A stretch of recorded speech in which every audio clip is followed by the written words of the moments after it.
Ao anjo da igreja em Sardes escreve: Estas coisas diz aquele que tem os 7 Espíritos de Deus e as 7 estrelas. Conheço as tuas obras, que tens nome de que vives e estás morto.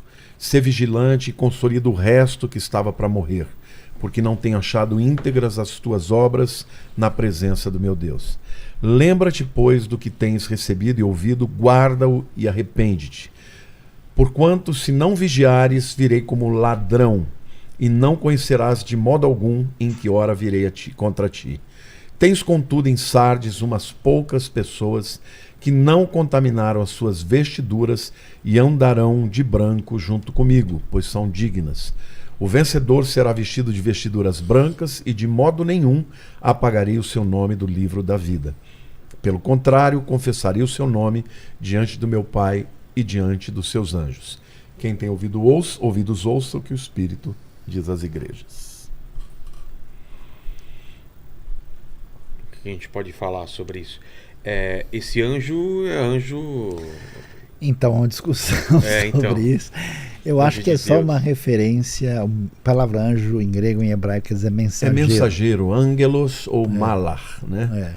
Então é o mensageiro, é o líder da igreja. Não é que tem um anjo cuidando da igreja e nem é o pastor da igreja chamado de anjo como alguns. É uma provável referência ao fato de que a realidade da igreja é uma realidade que tem conexão com o mundo espiritual e a realidade celestial, que não está tão claro para todo mundo. Aí o pessoal está vendo isso daí também na live, Lene? Então lá tá a Turquia, Pérgamo, que a gente já falou, Éfeso, Tiatira, Sardes. Olha só, é tudo muito perto, né? Quer dizer, não são tão distantes. Não, né? na verdade elas são bem distantes. Viu? É mesmo? Olha, quando eu vou lá, eu fico em 4 hotéis. Sério? A Turquia, é muito longe. A Turquia é grande. A Turquia tem quase 800 mil quilômetros quadrados. Né? Não é igual Israel, que se dá uma corridinha a Turquia daquele. É 40 vezes maior que Israel. Então, agora Patmos está fora, né? Patmos é Grécia, inclusive, né? E ali... Patmos é a minha banda. Tem que fazer propaganda, né? Tá vendo só? Então... Tá aí pra ali gente um pouco poder... abaixo de Éfeso fica Mileto, né? Exatamente. E Troia fica onde? Troia fica mais acima um pouco ali, Pérgamo, um pouco mais perto de Pérgamo. Fica ao norte ali. Troia ficava, na verdade, um pouquinho mais para cima, porque pertinho de onde estava Troade, que é mencionado em Atos 16, onde Paulo esteve. E Troia, na verdade, são 9 ruínas diferentes, né? E é um espaço grande. Era uma civilização troiana, né? Não era só uma... Era. Mas tudo isso envolve o mundo greco-romano, né? Hoje separado por países diferentes, mas a realidade é uma só. E Mileto, né? O início da história da filosofia se dá... Tales de Mileto. Tales de Mileto, o primeiro pré-socrático, né? Que era a colônia dos jônios. Qual igreja que nós estamos agora? Nós estamos agora em Sardes, né? Sardes. Tá ali, Sardes, pertinho de Tiatira, Filadélfia. Vamos lá. Então você leu sobre Sardes, quer comentar alguma coisa? Eu também vou... complementar aqui. Bom, o que eu tenho aqui, que era a capital da Lídia. Isso. E foi de fato conquistada por Ciro Grande, uma cidade que fica num lugar muito alto, né? Em posição inexpugnável, né? acreditava-se que era inexpugnável. As moedas foram primeiro cunhadas ali, né? E conhecida muito pela riqueza e pela indústria de tapetes, né? Aqui Jesus ele se apresenta, né? Como aquele que tem os 7 Espíritos de Deus e as 7 estrelas. Né? De novo, aqui é uma metáfora, tá? Porque lá em Isaías fala sobre os 7 Espíritos de Deus. É uma maneira de falar de 7 atributos, né? De 7 características. Ou da ação completa do Espírito Divino. O Divino. 7 é o total, né?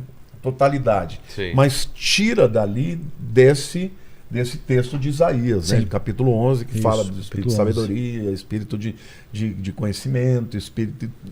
Isso mostra que Deus é um Deus que tem um espectro assim, total, né?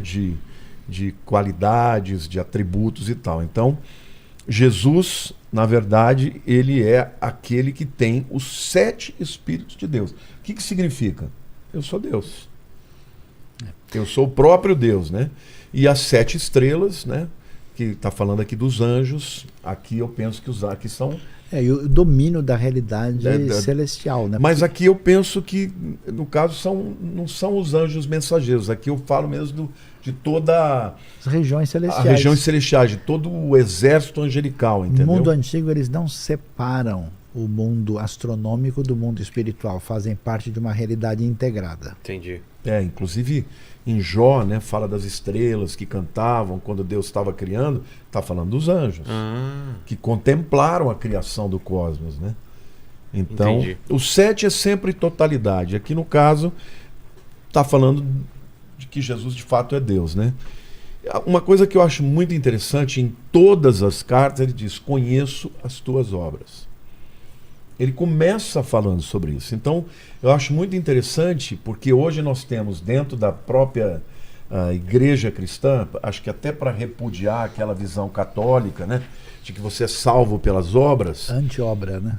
Então, veio uma visão de uma hipergraça, que eu posso fazer o que eu quiser, que está tudo certo, porque afinal de contas eu sou salvo pela graça. E de fato, eu sou salvo absolutamente e exclusivamente pela graça. Mas isso não quer dizer que as obras não importem.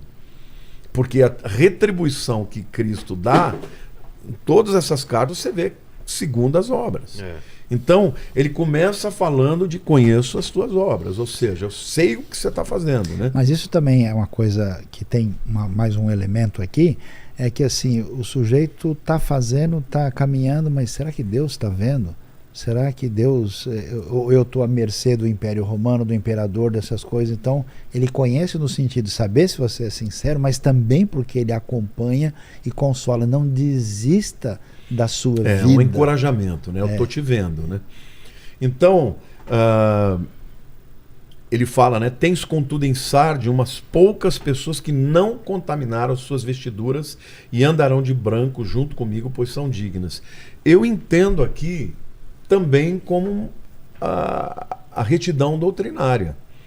Embora o que ele falou é verdade, quando você se desvia da doutrina, naturalmente você vai ter práticas que sejam distantes daquilo que Deus espera, né? Mas eu penso aqui que também fala, né, da resistência espiritual na doutrina, na fé que eles receberam dos apóstolos, mesmo diante de um mundo opressor, pagão, né, a cultura toda. Imagina, hoje nós estamos tentando resistir, né, à invasão dessa cultura, da visão, né, marxista cultural, que a gente fala muito, né? E eu me lembro do John Stott, que escreveu um livro, né, Contra a Cultura Cristã. Ou seja, o cristianismo ele sempre foi contra a cultura. A priori ele deveria formar a cultura, mas nós, na verdade, lutamos contra a corrente o tempo inteiro, não é? Cada momento surge algum tipo de heresia ou de filosofia contrária à nossa fé. E aqui eu entendo que Jesus está falando, tem alguns que não contaminaram a sua vestidura e andarão de branco. De novo, fala usando a questão da prostituição e da impureza moral como uma figura, uma metáfora para o desvio, né, também da verdade, né? E aqui a condenação é: tem nomes de que vives e estás morto. Aqui fala do cristianismo nominal, de pessoas que falam como cristãos, que vão à igreja, né, que se vestem como, que tem todo, né, um aparato de cristão, mas na verdade está morto, né? E o conselho: ser vigilante e consolida o resto que estava para morrer, porque não tenho achado íntegras as tuas obras na presença do meu Deus. Lembra-te, pois, do que tens recebido e ouvido, guarda-o e arrepende-te, porque se não vigiares, irei como ladrão e não conhecerás de modo algum em que hora virei contra ti. Como é que você interpreta esse virei como ladrão? Você interpreta inesperadamente, né? Mas está falando da vinda de Cristo. Ah, sim, sim. Mas como isso funciona para uma igreja em que Jesus sabe que ele não viria para ela?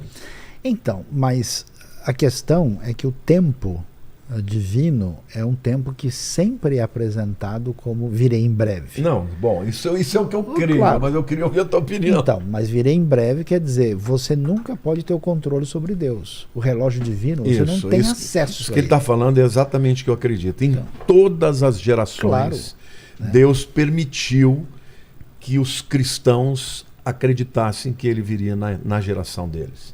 O apóstolo Paulo, quando ele escreve, né, ele fala primeiro serão arrebatados os mortos em Cristo, ressuscitarão primeiro, e depois nós, os que estivermos vivos. Ele tinha convicção plena de que ele estaria presente. Mas então, na verdade, em última instância, Deus pode colocar o ponto final, porque a gente não sabe. Existem alguns elementos, por exemplo, tem até uma mensagem sobre isso, que fala de sinais que marcam a vinda de Cristo. E um dos textos fortes, né? Eu acho que a volta de Cristo é iminente. Não, sim, mas assim, existem os sinais são, claro, que estão Mateus declarados. 24, um Lucas dos 21. deles diz assim, que esse evangelho do reino será pregado a todas as nações, então virá o fim.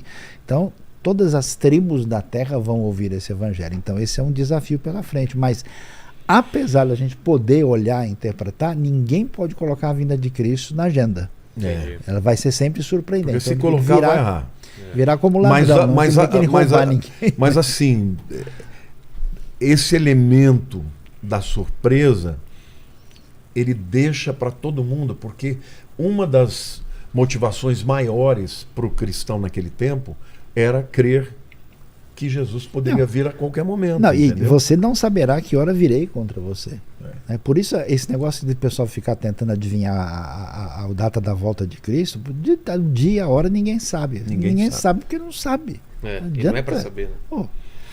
Veja bem, imagine se você soubesse que ia ser daqui 100 anos.